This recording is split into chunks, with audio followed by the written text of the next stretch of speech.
How we doing, everybody? Well, as I said yesterday, I'm doing Portal 3 Kingdoms today. For those curious, I have not killed the cat. Ghana! Say hello to your adoring public, Ghana.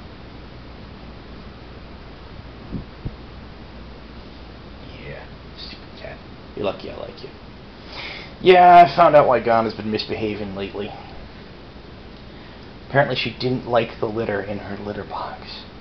I changed to a different type a month or so ago. She used it at first, didn't seem to have a problem with it, but I guess she got tired of it, which is one of the reasons why she's been being a pain in my buttocks lately. So, yeah, back to using the regular clay stuff. The stuff I had switched to was this stuff put out by Arm & Hammer that apparently is made out of ground up corn cobs. It works alright, but apparently Ghana didn't like it. You know, I don't know what to say on that. Oh well. She's a picky cat, what can I say? I suppose most cats are picky. Anyways, yeah, Portal 3 Kingdoms, very, very flavorful set. I don't know if I could say it's powerful or not. There are at least 2 cards in Portal 3 Kingdoms that are ludicrously expensive, partially on account of the fact that Portal 3 Kingdoms was a very poorly distributed set. It was designed mostly for Pacific Rim countries, Hong Kong, the Koreas, well, probably South Korea. I don't think North Korea lets Magic the Gathering in. Australia, etc. In fact, the English Portal 3 Kingdoms cards, I believe, were designed for the were printed for the Australian market. The 2 really expensive cards from it are Imperial Seal, which is a tutor effect. It's pretty much as a vampiric, however you want to pronounce it. It's pretty much as a vampiric tutor. And I want to say it's Yahoo-Dun, Shahou-Dun, however you want to pronounce it. I don't know. The first people to translate the Asian languages did an incredibly weird freaking job with it. X's are like CH's and all sorts of crazy crap like that. I don't know. But anyhow,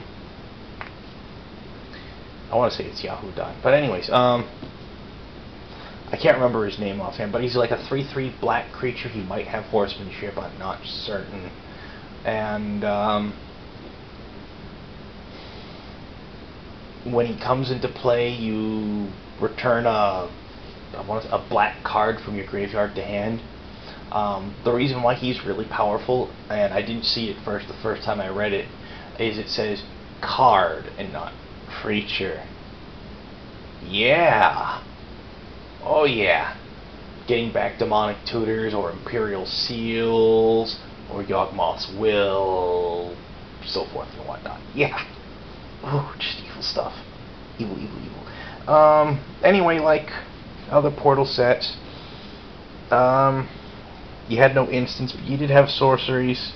Like, for example, Heavy Fog, Colson of Green, play only after you're attacked, before you declare blockers.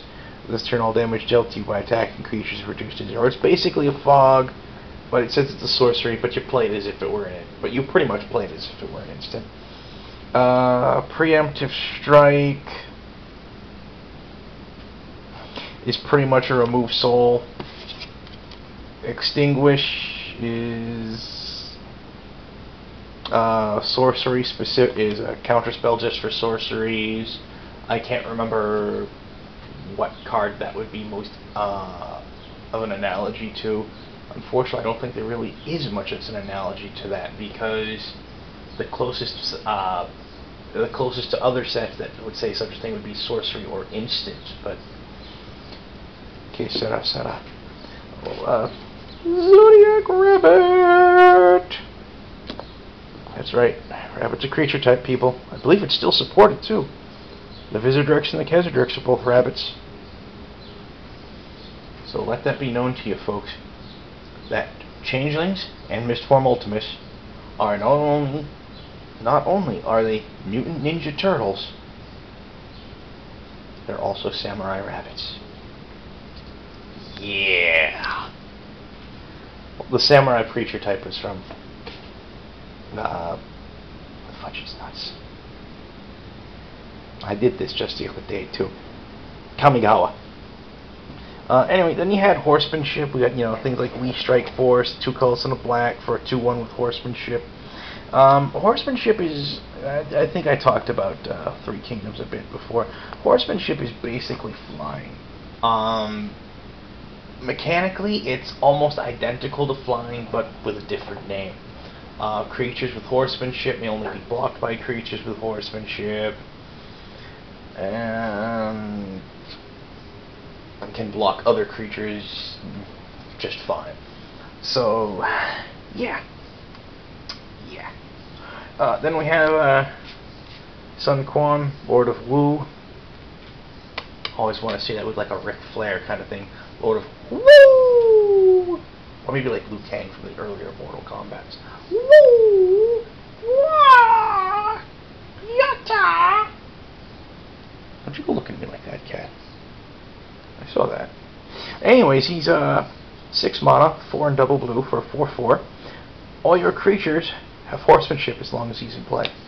I use him I use a copy of him. I have another copy in red, white, and blue EDH deck, or Commander, or whatever the heck they want to call it now. Yeah. But yeah, he's fun. Last I checked, he retails for on the secondary market for around $25.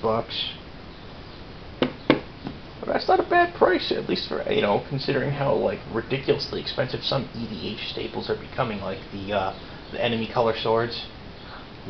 Sword of Fire and Ice, the Sword of Light and Darkness, Sword of Feast and Famine, Sword of Body and Mind,